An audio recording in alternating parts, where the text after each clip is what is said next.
bisa pulang ke istana. Sudah sumpah dan kutuk semangat bertambah lidahnya. Ayah anda juga tak mungkin melakukan. Ibunda, pasti tak juga reda menjerit tangisnya. Padahal sudah berupaya menjaga hutan ini sebaik yang aku bisa. Penyihir, kembalikan aku ke istana. Aku sudah bosan berhadapan dan mengadang orang-orang yang hendak memburu hewan-hewan dan menebang pohon secara liar. Tapi kenapa hukuman ini terlalu panjang bagiku?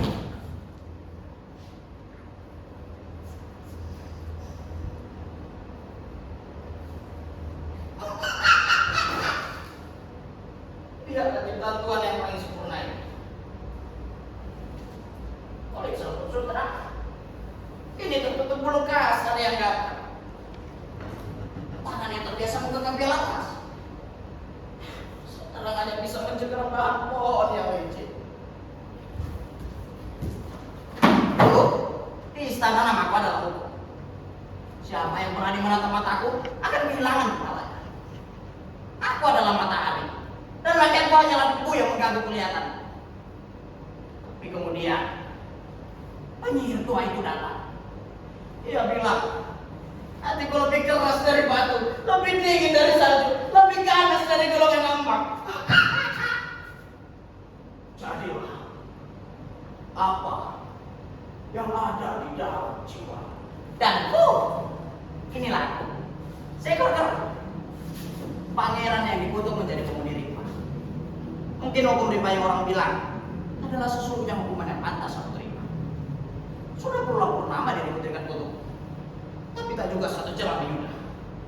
Lalu sebagaimana aku menjaga hutan ini agar seiring mudah. Dengar itu, mereka datang lagi. Manusia serangga yang bapaknya akan tercium sampai puncak pohon. Mereka menyebut diri mereka penguasa. Tapi aku tahu, mereka adalah pencuri, perampok.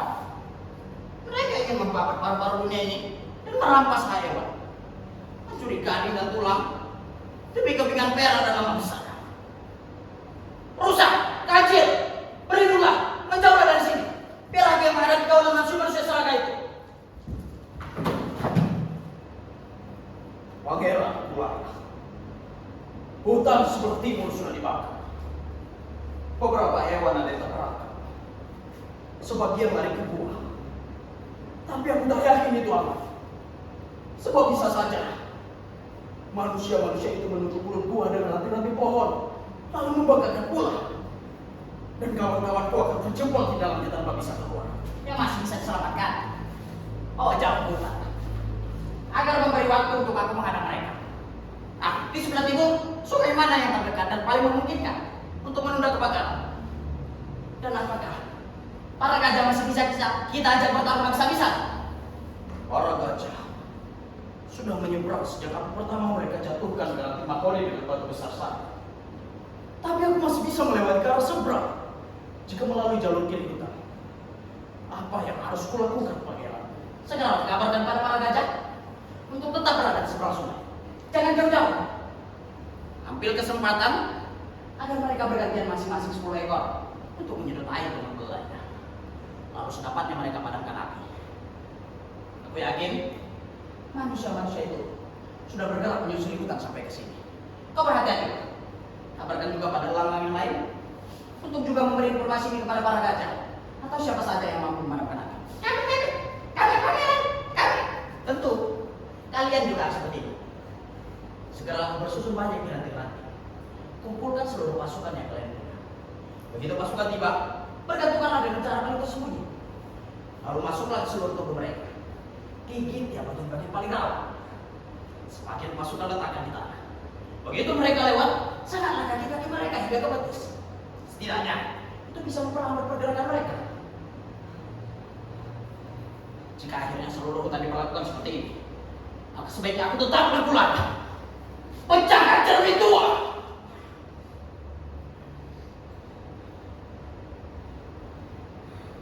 Tahukah kau lihat wujud sang ular? Karena ternyata perangainya tak jauh dengan para perampok rimba itu. Wahai pasukan rimbaku yang perkasa,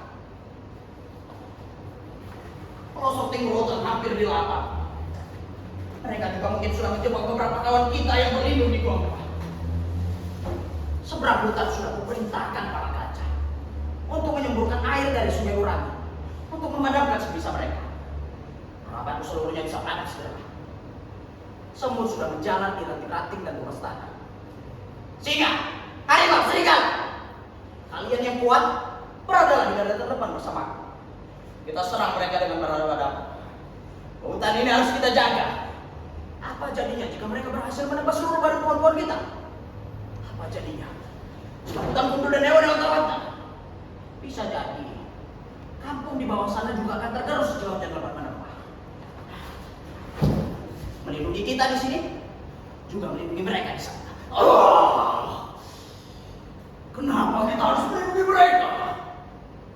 Mereka saja senang menjara kita. Yang bisa kita lakukan adalah melindungi diri kita. Mereka akan sadar akan kekuatan kita. Satu dari mereka akan kuberi peringatan. Kita akan menyandera mereka beberapa untuk menyampaikan akibatnya. Aku tak mau kau perintah. Terserah. Jika tidak, maka bergabunglah dengan para manusia pembunuh. Nanti sekali waktu kau juga akan dibunuh. Jadikan makanan bagi mereka. Semengerikan itu? Ya. Akan bisa jadi lebih mengerikan daripada itu. Urusan kepenguasaan nanti kita pikirkan. Sekarang perlindungan dan melindungi yang harus kita lakukan. Semuanya bersiap-siap. Bersiap-siap.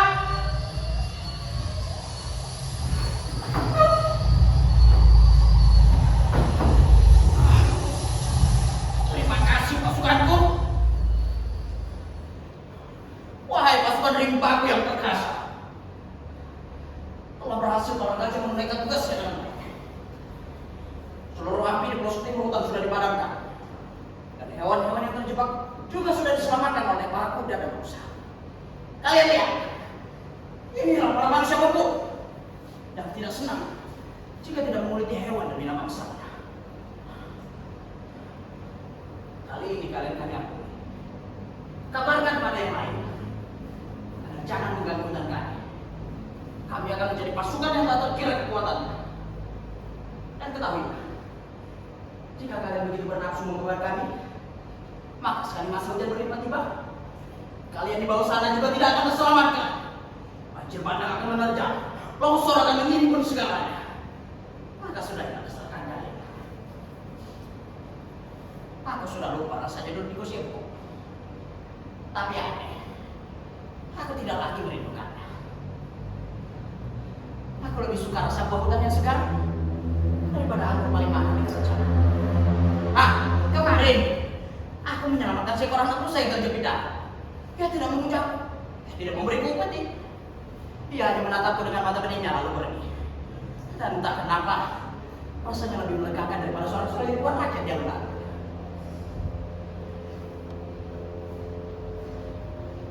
Jika akhirnya seluruh hutan harus diperlakukan seperti ini, maka sebaiknya aku tetap pulang. Dan jika aku harus tetap begini selamanya demi menjaga hutan ini,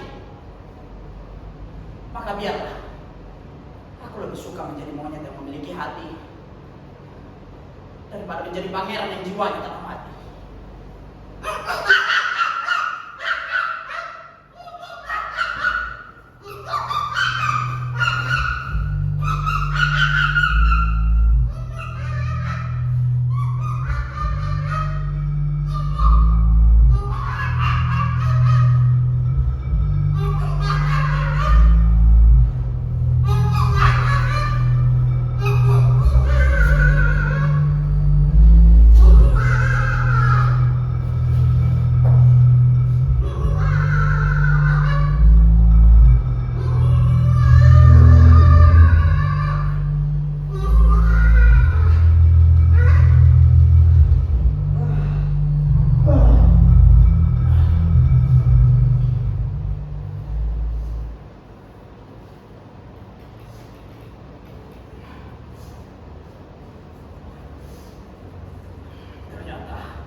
Kutukan itu tidak patah. Karena aku telah berhasil mengusir para penebang. Kutukan itu patah. Karena akhirnya aku mengerti.